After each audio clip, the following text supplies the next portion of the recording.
welcome back to my channel. Today's video is going to be a first impressions of the Maybelline Fit Me Matte and Poreless foundation, which I do believe has just arrived in Australia. So I managed to pick one up from my local Target, and yeah, so I'm so excited to try it because the original Fit Me formula did not perform very well on my skin type. So I'm in the lighter shade, of course, which is 110 Porcelain Ivory, and as you can see it is very pale. So if you do have pale skin, then definitely go give it a swatch, because this is probably the whitest foundation I've ever come across. Oh, it's not actually that runny, not as runny as the original formula, so it doesn't really move around on my hand a lot. For today's review, I've decided to do one side with a sponge and one side with a brush, just to see if there's any difference.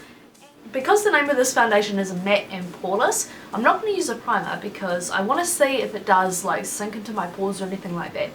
So obviously this is my bare skin and this is with the foundation on. So hopefully you guys will be able to see like how dry it looks on my skin. I know that this is a matte foundation, but I really don't believe that a matte foundation has to mean dry looking. As for poreless, I do think it's kind of just like sitting on top of my pores, and I know that throughout the day that's just going to sink in and be really horrible.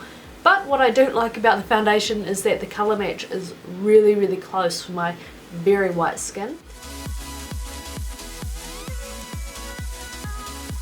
So what I do notice between the two different methods is that with the brush there seems to be a little bit better coverage on my redness on my cheeks than with the beauty sponge, but as you can see it doesn't cover like acne spots or anything like that, so you would need to add additional concealer for that if you do struggle with acne. So what I've noticed so far is that it is very dry in appearance and drying on the skin. It has clung to dry patches on my nose that I didn't even know that I had. It appears to be sitting on top of my pores, which I know it will sink into throughout the day. It does have a little bit of a scent, like almost like a sunscreen scent. The coverage is light, it doesn't cover blemishes, and the end result is very patchy.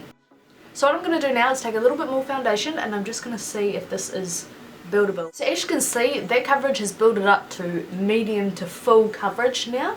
It really has covered a lot just with that extra layer. However, it does look a bit cakey on the skin, like it doesn't look very natural at all. So now I'm going to do the rest of my makeup. Alright, so I've finally finished my makeup, which has taken me so long because I filmed a tutorial. But it's now 11:37, so I've had the foundation on for about an hour now, so I'll just have a little look and see. It hasn't rubbed off or faded anywhere yet, but it is so drying, which I know that it's a matte foundation, but there's literally no benefit to putting anything on your face that is going to dry it out, because drying equals aging, and why would you want that? So I still think they could tweak the formula a little bit in that regard. But anyway, I'll be back in a few hours and we'll see how it goes. Okay guys, so it is about 4 o'clock now, and as you can see I am getting greasy in my T-zone, which I noticed around 2 o'clock, which is pretty much basic for me. For any foundation, most foundations only last about 3 hours before you can see like a sheen in the middle of my face because I have such an oily T-zone. But I thought it was quite funny because this foundation is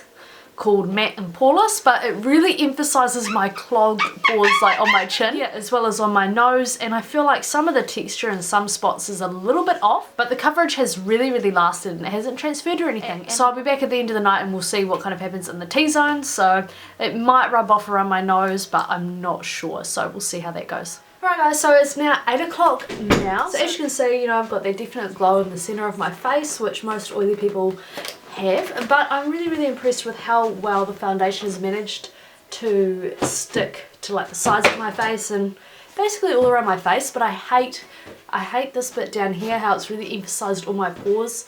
Well, not my pores, but it's like my blackheads or blocked pores, and yeah, it's kind of like sunk into pores around here. So definitely a product that you'd want to use a primer with, and because it's very matte, it does of course emphasize any dry areas or any dry skin or anything like that. So overall, for the price, if you are after a very matte foundation, then this, you know, this is a good deal. So if you've tried out this foundation, let me know in the comment section, and if you have any tips for like how to apply or like whatever, then let me know as well. Don't forget to rate, comment and subscribe, and leave any requests in the comment section, and I'll see you guys in the next video.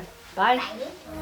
We'll go through the wastelands, through the highways, till my shadow turns to sun rays.